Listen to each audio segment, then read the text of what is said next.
course, that's the biggest news. I find it pretty fascinating that his treatment is dramatically different from the way Trump was treated. It is much more evidence-based, but it's not very natural. He's getting Paxlovid and nothing else. But nonetheless, I think that's in line with our current evidence, and I think he's more than qualified to get the Paxlovid. B5, of course, is on everybody's tongue.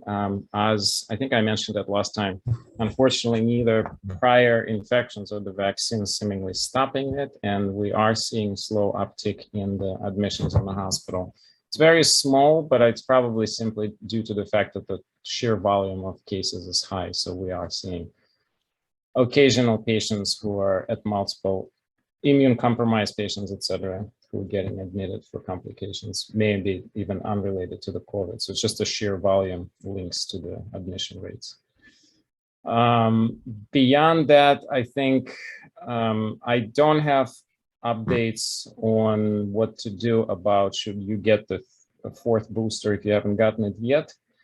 Now I'm starting to get really concerned at my original idea of the fact that they will come up with the Omicron booster is sort of not happening because they're not going to catch up, and B5 is already predominant and definitely will be predominant in upcoming weeks, and they're not going to make that booster. So I'd say just get it now at this point. So I'm changing my recs from waiting to get the booster that will be specific to just get it now, because I don't think there's any point in expecting that they'll be able to catch up.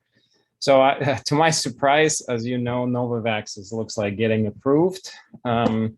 I don't know if that's necessarily going to change anything. I doubt that that vaccine is going to be somehow magically better than what we already have, but it's another option. And I think we should be able to closely monitor the situation and see indeed if any of us should actually be getting it instead of additional boosters. I think what I'll do is I'll keep an eye on the situation, and in upcoming weeks, I will give everybody update on what happens with it, because it's not yet available anyway. So I think it's a little too premature for me to try to compare them and give people options when it's not actually formally available yet. With that, I'll turn to questions. You know the drill. I see there's already a bunch of stuff in there. Let's see. Oh, Italians have a large population with silicon. Yeah. You know what's interesting? They're so aware of this problem that when you go to the restaurant, they will actually ask you, are you okay eating gluten-free pasta that was cooked in the same pot that non-gluten? They're asking you this kind of level of questions, and they have separate pots if you want truly gluten-free. So like they're very savvy about this. So they're quite well familiar with the situation. And they have like in every menu, pretty much there's this detailed level of allergies written, not just gluten, but others. So I find it pretty refreshing. Hey, Michaels, why am I not surprised about your nickname? All right, can a PCR show up, be serious here now? Can a PCR show up as negative when in fact you're positive?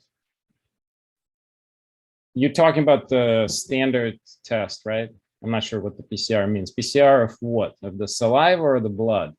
The blood, if you do the research blood test, it cannot show up negative, theoretically. It should be highly sensitive. But the mucosal membrane collection, of course, it can be negative. It depends on how the sample was collected. If they didn't put the swab far enough, it will be negative. In fact, this is exactly why I had no problems coming back from Israel, infecting some people on the plane lately. Remember when I discussed this back in March? So they tested me on the border between Israel and Lebanon when I was crossing, and I had symptoms. Like I was febrile, I was sneezing, and the guy, and I remember the guy's like, he didn't even try to figure out where he went. He just stuck it in there, So if somebody is not trained right, I didn't say a word, obviously, then the sample will be inappropriately collected. It's not false negative test. It's an inappropriate collection. So yes, in that sense, absolutely could be. Is the old booster really going to provide any protection at this point? Yes, that's what the data shows. It still provides strong protection against severity of illness, not against transmission. So you will get it, you won't get it severe. That's the whole point, right? So we unfortunately are unable to slow down even the spread. That's the problem. But we seemingly are okay, and there's not a lot of severe cases, and probably due to prior infections and boosters. And that's what I'm saying. That's the exact reason why I'm changing my recs, because I felt like they will come up with the Omicron-specific vaccines, but now I'm saying, forget it, don't wait for it. Because even if they do, they will come up with the vaccine effective for the BA1 and 2, and that's too late for those. Those already gone, pretty much. Okay, at this point, would be more beneficial to focus on developing. Must be beneath our Michael's. Okay, well, one of those two, only asking those kind of questions. You guys, it's a hard question. I don't know. You can't really. I think you're going to have to do both, because the problem not trying to develop catching up vaccines is you're going to get so outdated that eventually they'll stop working. So they'll have to try to keep designing new boosters. I don't think that's going to, change. The question is, what are the new therapeutics outside of the Paxlovid, and do we need them? I think we do. I think we need preventative treatments. I recently heard about the Estonian medication, which is a spray of the particular hormonal treatment that's seemingly quite effective. I'm also expecting to hear that the topical silver may have application as a nasal spray. So there are definitely things that are coming down the pipe that likely we will see. I take that as a sign. Thanks, Janet. Let's do last question and then I'll shut up. Actually, there's only, I think, 2 questions left, right? Yeah, so can you get Paxlovid to take on vacation case? Here's my take on this. For high risk, my patients for high risk, I'm doing this already. So talk to a doctor, basically, and you should make that decision whether or not it's worth for you getting prophylactic treatment, and as a prophylactic, well, it's not prophylactic, just taking it with you in case you do get sick. I'm supporting that. And there is no shortage of Paxlovid at all. That's what we hear. All right. Yes, so the symptoms are more or less the same. And I'll stop at that. And thank you, Viktoriya, so much for being here. Absolutely. It's been my pleasure. Thank you so much for having me back. It's exciting to see some familiar faces as well as new. So it's summertime, and of course, I think there is sun and pool, travel, more exciting things hopefully going on. And a lot of people are trying to catch up on life, though COVID is still present. So in the spirit of releasing our inner child during summertime, what I want to talk a little bit about how we can use our childhood experiences to enhance our ability to live our life to the fullest, gain more confidence, more peace, more joy, and perhaps overcome some blockages that have been formed as a result of pretty much chronic trauma that we've been living in the past 2 years. And before I move into all that, I want to kind of refresh people's memory from my last talk, because I'm going to use one exercise from that talk as we move forward. As children, when we grow up, our basic need first is need for trust, safety, and comfort, right? This is what we experience when we get,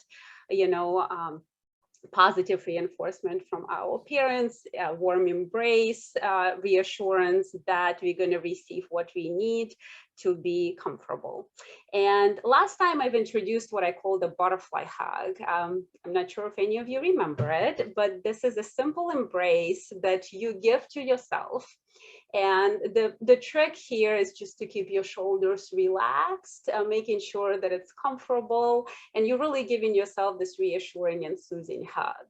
And then you gently start bilateral tapping, and this is what makes the wings of the butterfly flap.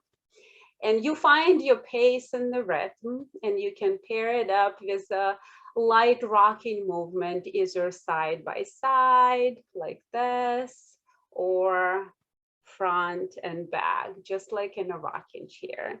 This is a very primitive, very, I think, intuitive movement that has a lot of self-soothing power. Anyone here remembers it from the last time? Because I see some familiar faces.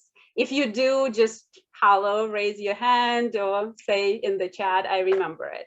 If you don't, this is something new that you just learned. And this is actually supporting one of the 5 developmental principles that we learn in terms of movement as we develop as a child in in the first couple of years of our development. That rocking movement, that ability to yield, that ability to kind of fully relax and receive whatever environment gives us. And that movement becomes fundamental to other things that we learn as we develop. And the next one would be our ability to push. Those of you that have little people in your environment. I know we all, a lot of us are in academia settings, so we have big people, very serious adults in our environment. I know, Jennifer, you were talking about those important adults that are about to take bar exam. So I want to kind of bring us back to little people. So when little people develop, they start learning how to push, right? They use their little hands, they use the little feet to start using that surface that they are on to give them strength and power to move forward, whether it is learning how to hold their head, or just raise their chest and head a little bit above of the floor, or their little cradle, or start crawling. So that's the next kind of thing that little people do. Now, why am I talking about it as it comes to adults? Because those types of things and movements very often can help us to release some of the stressors that are accumulating in our body.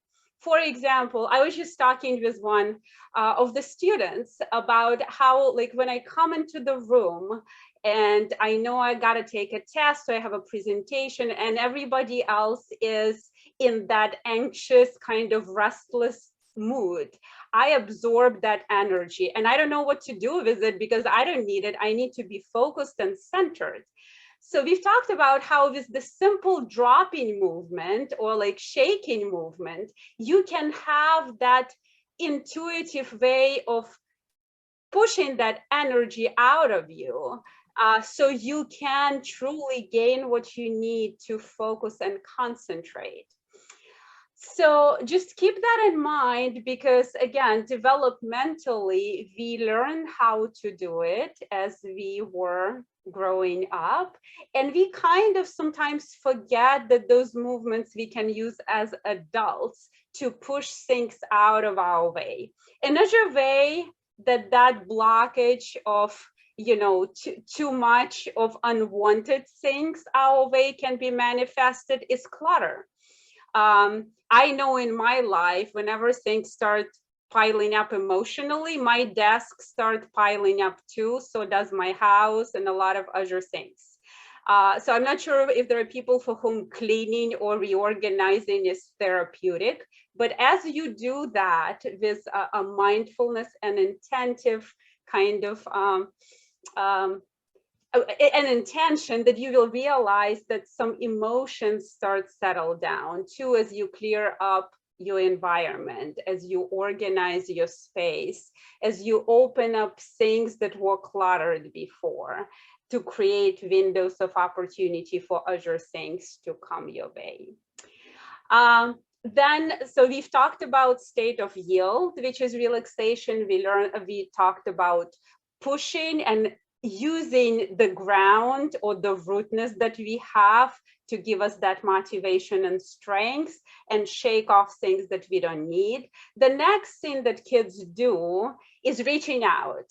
And they're not shy about it. I think adults are. If we like something, we may have some second thoughts about, oh, I want that.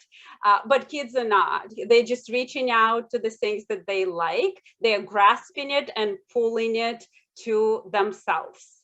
So this is another kind of lesson that we can have for ourselves, because those natural movements of inviting something to come our way and embracing it and grasping it and pulling it close to ourselves can also have that intuitive and very profound meaning that can help us to deal with some of the emotional blockages created by stress.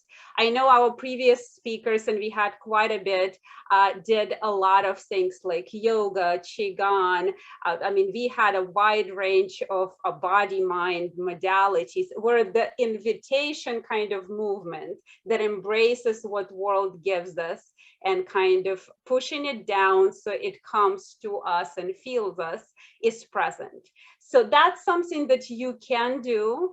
And with this movement, we do invite opportunities to come our way, and who knows, maybe that intuitive gesture may potentially help you to feel more open and be able to embrace what life brings your way. So again, the sequence that I've talked about is the one that you can repeat as many times as you want.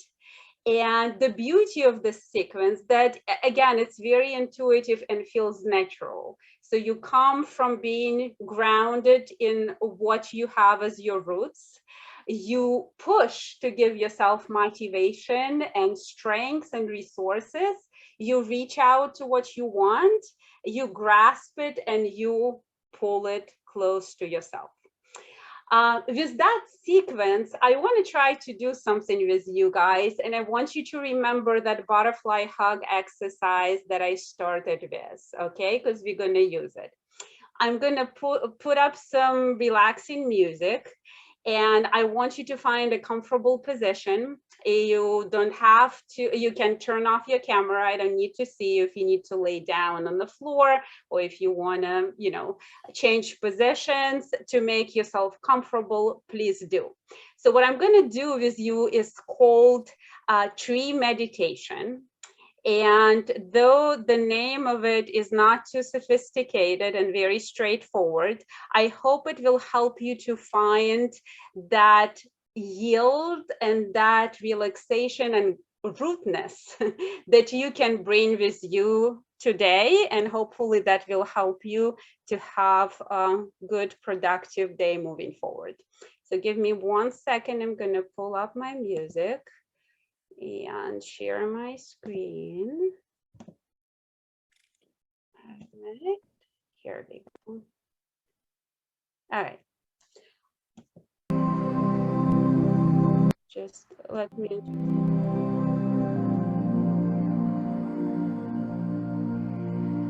All right. I hope everyone is comfortable right now and find their position. So I want you to close your eyes, relax, and take a deep breath. And slowly release.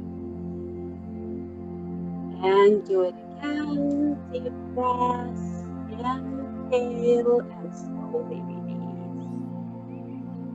What I want you to do, I want you to imagine that there is a tree in front of you.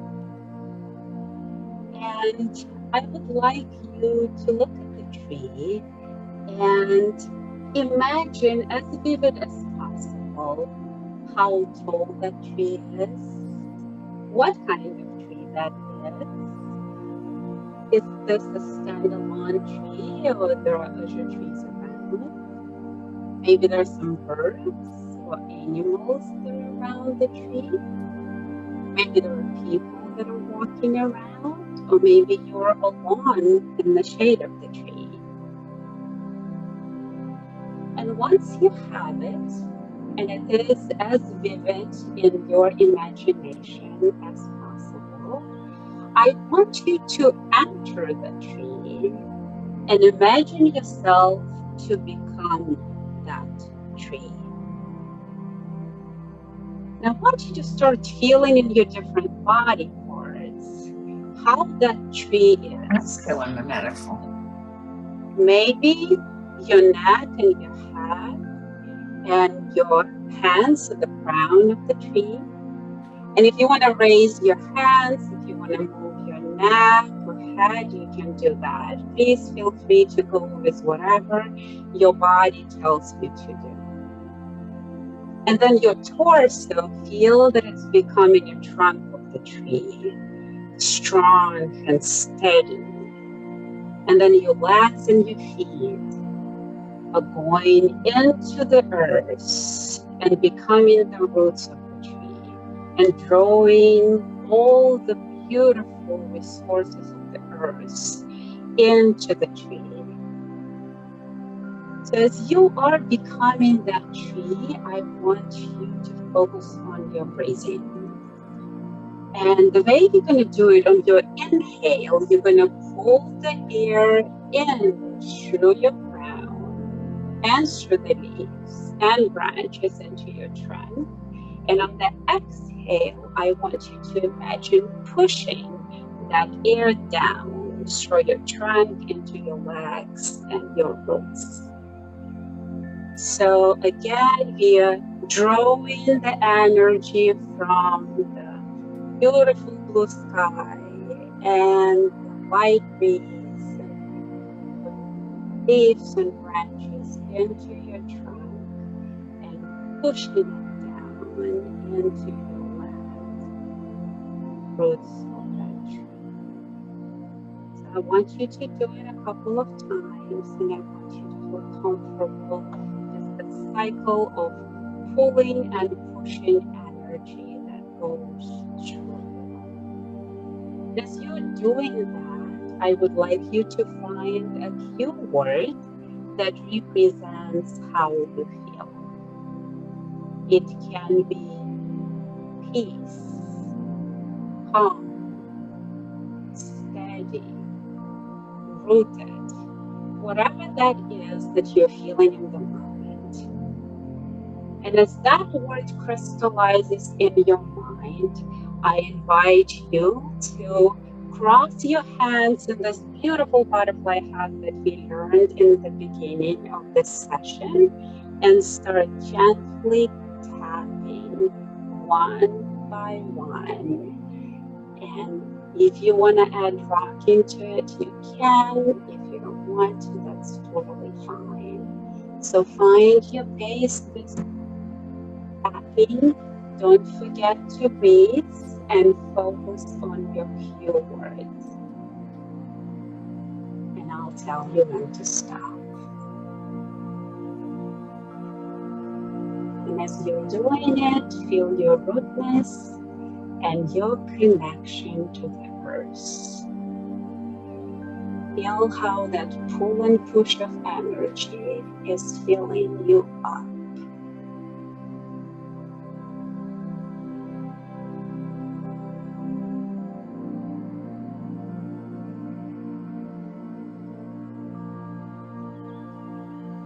Nice and steady.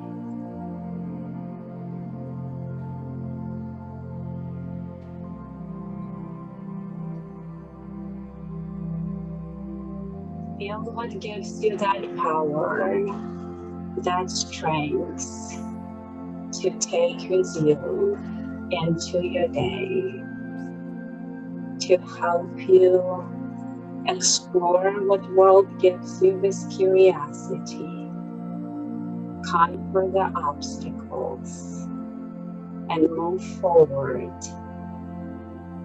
to reach things that you love. Grasp them and pull them close to yourself. And whenever you're ready, please step out of that tree and bring all that strength and grounding with you.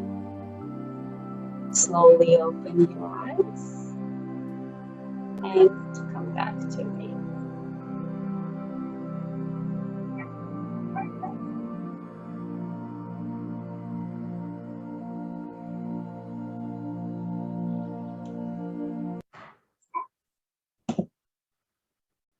All right. How's everybody feeling? Good. So I hope it gave you a little bit of moment of grounding and you could actually see how that pushing and pulling concept can work in action. And I hope that you can practice those skills outside of the session. Thank you so much for having me. And I guess I'll turn it to Dr. Yoshpa. Thank you, Viktoriya, for the wonderful prelude to what we'll be doing next. And I would like to offer a very simple Qigong sequence, which is a part of a larger and more kind of involved sequence of so-called wisdom healing Qigong, which amazingly enough survived the cultural evolution in China, and when most of the Qigong masters were decimated. And this is a great gift to humanity, I think. So I hope that some of you are familiar with Qigong and some of that terminology. I will lead you through this routine. It's very simple, and it can be used every day whenever you want to calm down or to energize, to harmonize thoughts, mental activity, emotional activity, and action. So that Qigong equalizes these three domains of our everyday experience. And a little bit of theory first. In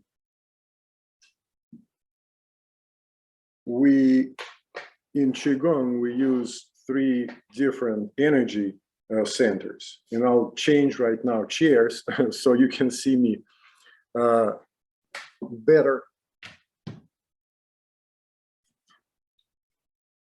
So we have three different energy centers. The lower center, which is about 2 or 3 fingers below the belly button. And we can put right now our hands on that lower energy center. It's called Dantian in Chinese.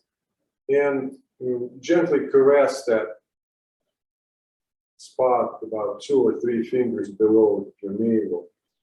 And maybe there is a little response that you will feel in your body pertinent to that little caressing. And then there is a middle energy center, which is located in the middle of the chest. You can also caress that with your fingers a little bit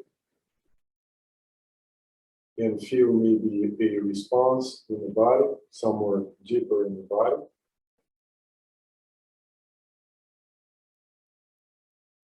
Could be a slight mood shift or calming effect from that caressing movement. And then there is an upper energy center, which is also called the third eye. It's right above this bridge of the nose on the forehead. So we can gently massage it with one of the fingers. And also maybe feel a response somewhere deeper in the head.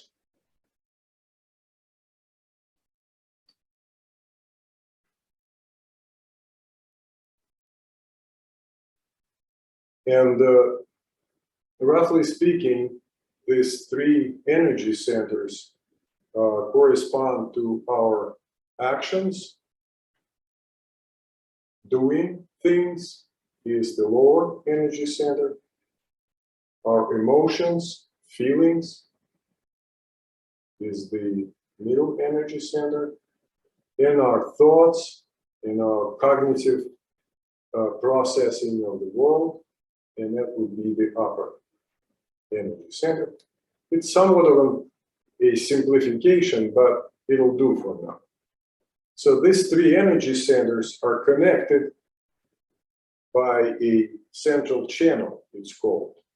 It's an energy center, it's an energy channel that goes a little bit in front of the spine, and it connects all three energy centers. And we'll be needing this information to understand what's going to happen next.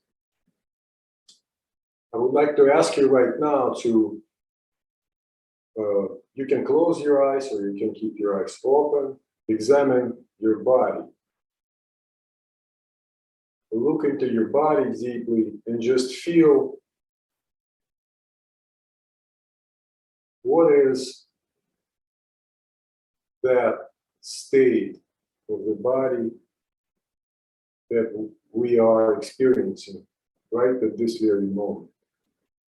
How am I doing internally? What does it feel like to be alive right now, physically?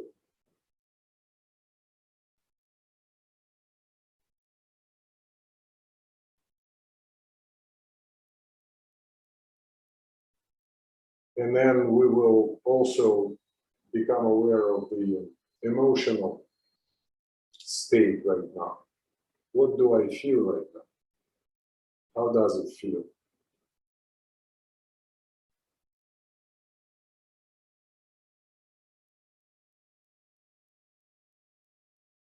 And also, we can take a notice of our thoughts, or maybe some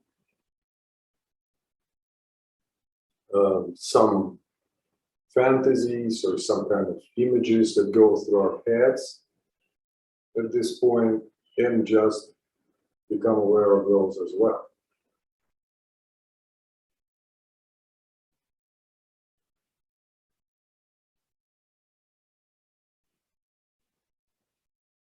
And then we'll combine all these experiences of physical body, of the emotional state, and of the cognitive state right now into one single experiential vista.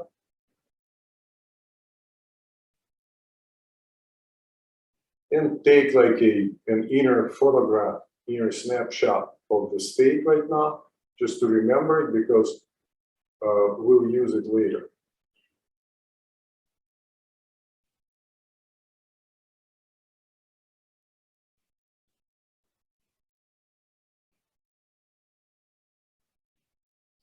And the first exercise we will do is called spinal breath.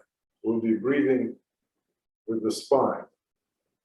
It's very simple, and it begins with extending our spine up from the crown of the head on inhalation.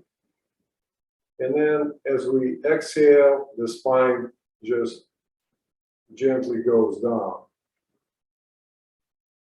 As we inhale, it extends up like a warm rubber band. And then as we exhale, then the spine, with its own weight, gently relaxes down. And so we'll continue.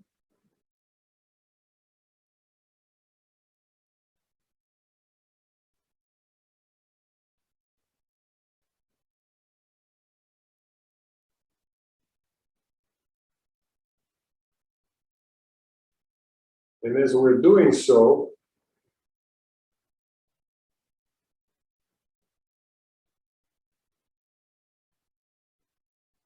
smile with your face gently, a sort of like a Buddha smile or Mona Lisa smile.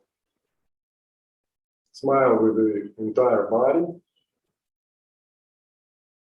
and see how it changes the inner landscape.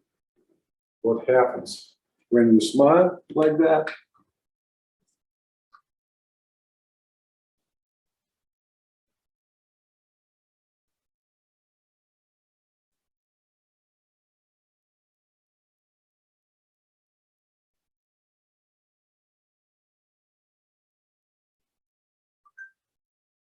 And at this point, imagine that your head opens up like a sunflower in all different directions. It becomes permeable, it becomes light. It's a very simple feeling of just opening up the crown.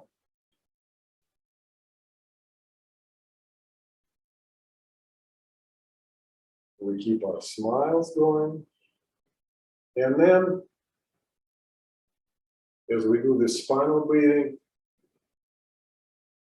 we imagine that our feet also open up down into the earth like flowers, or like as if we're growing tree roots, whatever you prefer. Feel that openness and connection with the earth with your feet, please. So our feet and our crown become very permeable, very light, gentle, unprotected.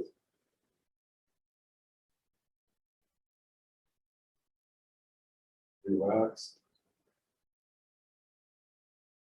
And as we keep breathing and extending our spines on inhalation and relaxing on exhalation, very gently draw the energy of the earth through your feet, through your legs, right into your lower energy center, beneath the navel. So it comes in to your lower energy center through your legs as you inhale, and as you exhale, that energy center becomes lighter, more vibrant maybe.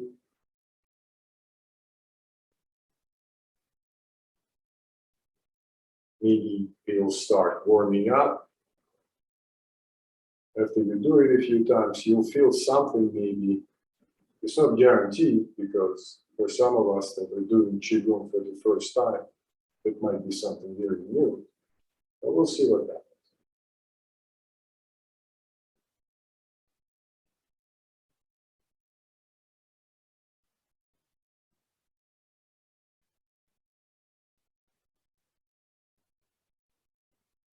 And as we inhale and bring energy of the earth into our lower energy center, we also, on inhalation, bring the energy of the sky through the crown of the head, through the body, also into the lower energy center as we inhale.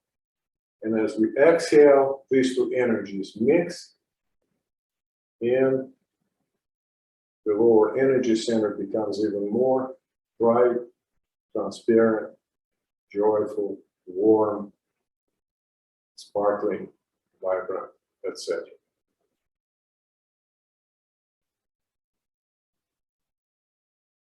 It is a very gentle, subtle sensation.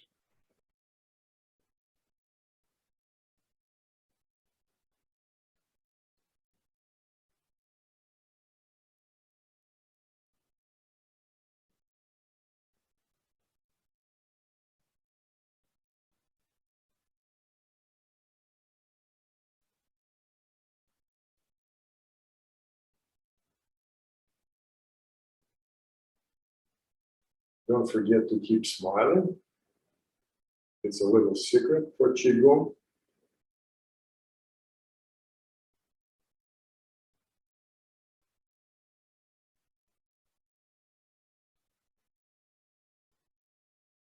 And now we stop and relax.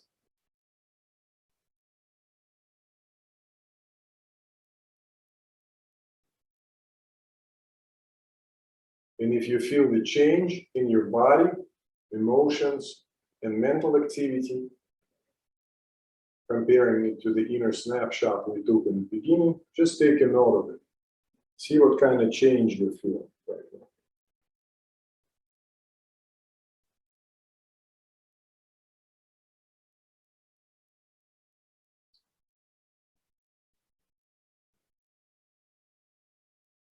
The next exercise we will do is called pulling pushing movements. We gently caress our hands, just make them more sensitive. Caress them with the purpose of just increasing sensitivity, sensitizing them, and also feeling pleasant from this movements.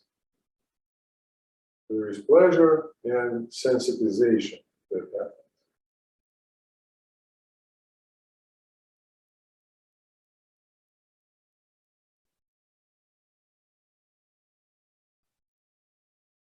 And after we've sensitized our hands a little bit, we can lower them down, just like that, and feel that gentle upwelling of energy, or maybe tingling, or maybe lightness that comes up from your hands into your arms, maybe even as high as your shoulders.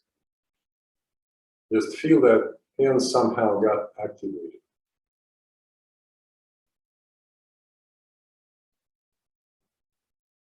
Keep smiling. And now we put our hands into a starting position like this. As you can see, the hands are upward and our arms are straight, elbows are soft. And now we stretch our hands with fingers kind of extended like this, very soft, very gentle, there is no tension. And imagine that your hands are infinite in length. You can close your eyes, or you can just feel it with your open eyes, as if our hands go over the cities, forests, fields, oceans, all the way into the cosmos, into the infinity, and kind of dissolve in that infinity. And we start pulling as we inhale, elbows go down, and hands go back as if sliding on a rail. And then exhale, and they come up into this beginning position. Inhale, keep smiling. There is no tension in shoulders, elbows are heavy and relaxed, and elbows just come down very gently.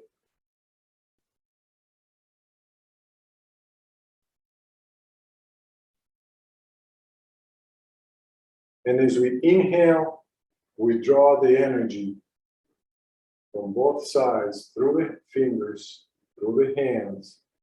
They come into this, our hands into all the way down into our lower energy center as we inhale. And as we exhale and move hands back, the energy comes up from the lower energy center through the central channel into the middle energy center and all the way up into the upper energy center. Inhale, draw the energy into lower center. Exhale, redistribute energy between three energy centers, gently harmonizing three domains of our existence: action, emotion, and thought. They become united.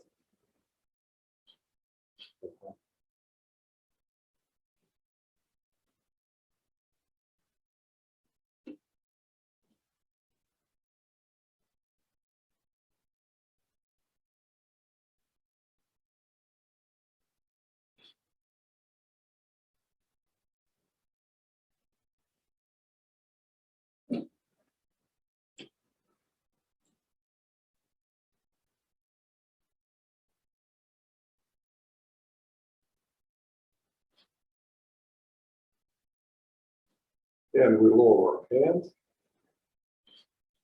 relax, you can close your eyes and just feel what changed again, what kind of change we can register.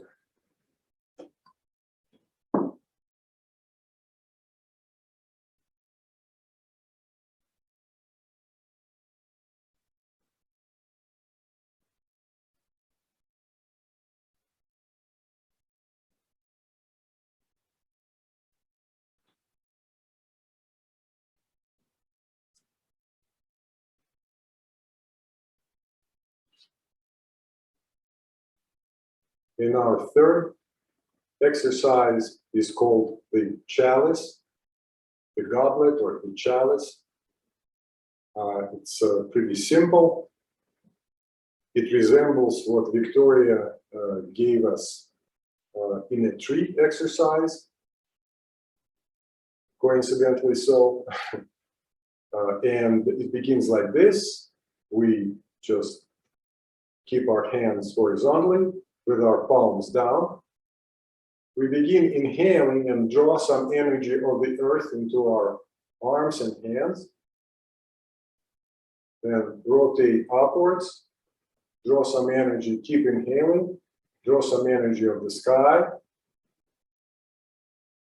form the chalice, and as you finish inhaling, mix the energies up, and then mix them up, and then bring them down through your crown of the head, through the body, all the way through, as you exhale, through the legs, through the feet, down into the earth. And we continue.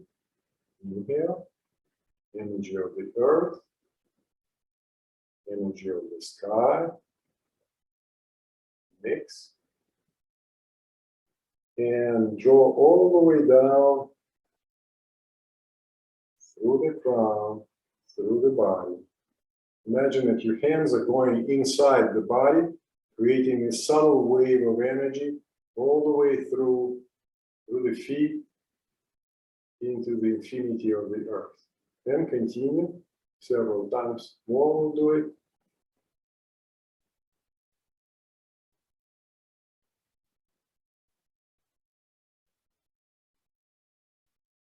Usually, the slower you do it, the more you can feel, especially in the beginning.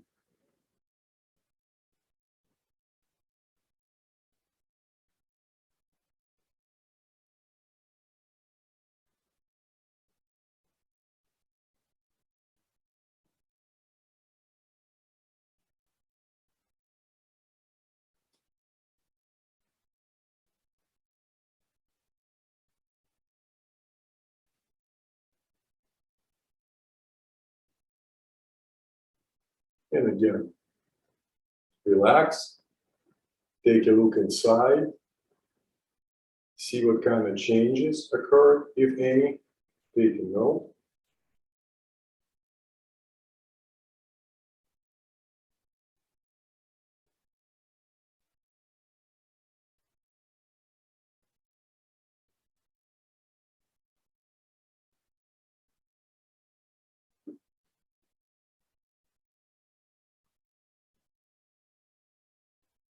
Okay.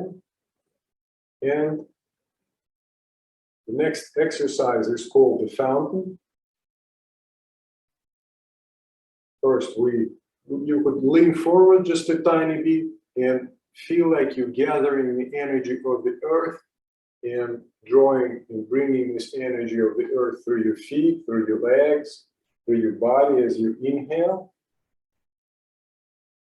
And as you exhale, let the fountain out of your head all the way into the sky, into the infinity above, and lower your hands. And continue. Inhale, bring the energy of the earth all the way up. Exhale, the jet of the fountain goes all the way up into the infinity of the sky.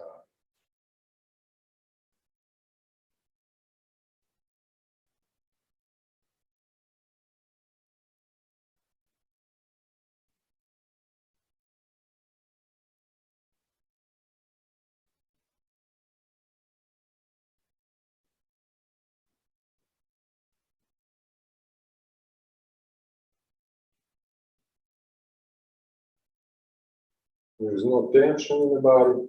Everything flows very relaxed and soft.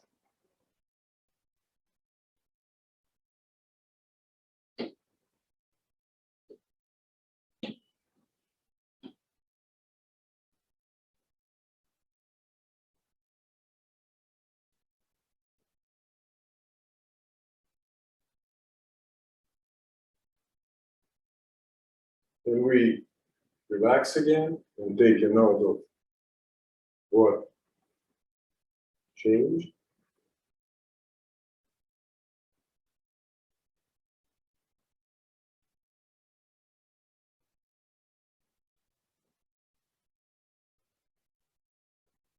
And we do the spinal breath again, the exercise we did in the beginning.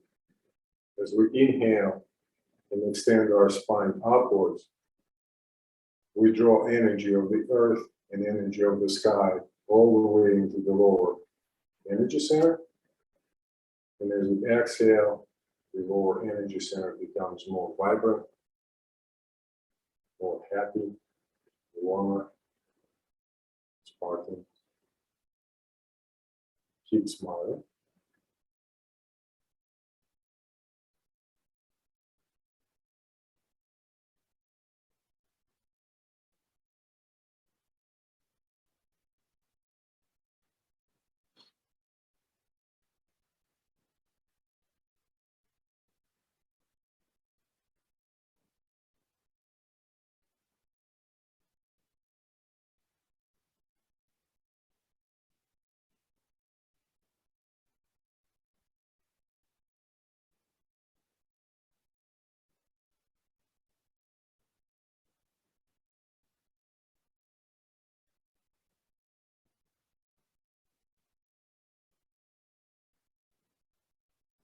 And again, relax. And we put our hands on our lower energy center right now. Ladies would put the right hand first and cover it with the second, the left one. And gentlemen will put the left one and cover it with the right. Keep your elbows open, everything relaxed. Armpits are slightly open as well. There is no tension. And feel that warm sensation of your stomach, this lower energy center as you breathe in and out. Right now, there is no need to do any special breathing.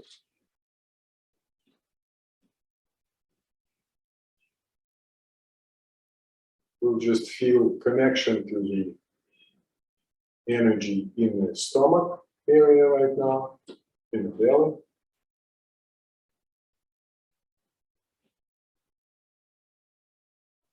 And general connection and awareness of the body as it is right now. Eyes are open. Awareness of the emotional state and of the mental state as well.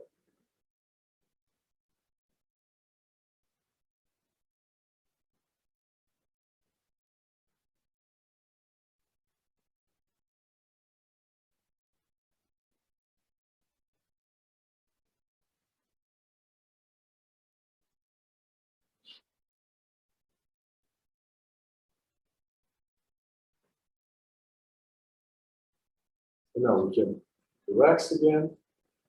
You can repeat this exercises as many times as you want. And it's always a matter of practice. You'll find out that for some people, just a few is enough. And for some people need to do longer routines. And now remember the first inner snapshot that we took at the beginning and compare it with the state that you are in right now.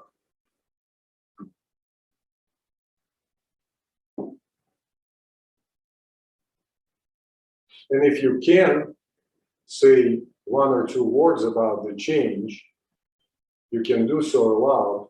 Maybe we'll share just a few words about what the change is in your experience, if you want.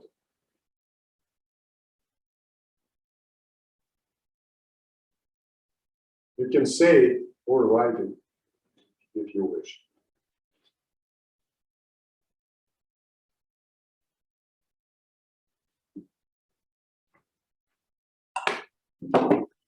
Thank you. Thank you, Dr. Yoshpa, so much. You're welcome. I hope you can come back, and same with Viktoriya, and share your wisdom with us in some future? Yes, I'll be glad to. And also, if any one of you would like to continue studying Qigong, contact me and we can just work together and study Qigong. And Janet, next week we're gonna talk about it because I forgot to update you. I'm not gonna be able to be there. That's the only weekend, last weekend in the summer. All others I'll be there. So we'll find a substitution for me. So everybody, thank you for Viktoriya. Thank you, Michael. Really appreciate you. Thank you very much. And I am excited to let you all know that we're going to be doing sound healing for the first time next week with Robin Ringhold. And so please be prepared because it sounds like it'll be quite the experience. Misha, anything else? Maybe, Janet, how about this? Check in with Robin if she wants to take more time. Okay, I will. I'll do that. Because this may be something she would want to do a little bit longer, and then maybe we can have Ashley or somebody else just to give a little update without giving a full wellness talk. Absolutely. And I will be doing my own wellness if anybody asks. We are all going kayaking on a border with Canada, so we'll be thinking of everybody. So I'll be paddling and we'll be doing my breathing practices at 2 to 3 p.m. on next Friday in the sound of the river. Have fun. So everybody be careful. It's really hot. Hydrate very well. Glass of water on the desk at all the times. And Thank you. stay cool. Okay. Bye, everyone. Bye, everyone. Bye-bye. Thank you. Bye-bye.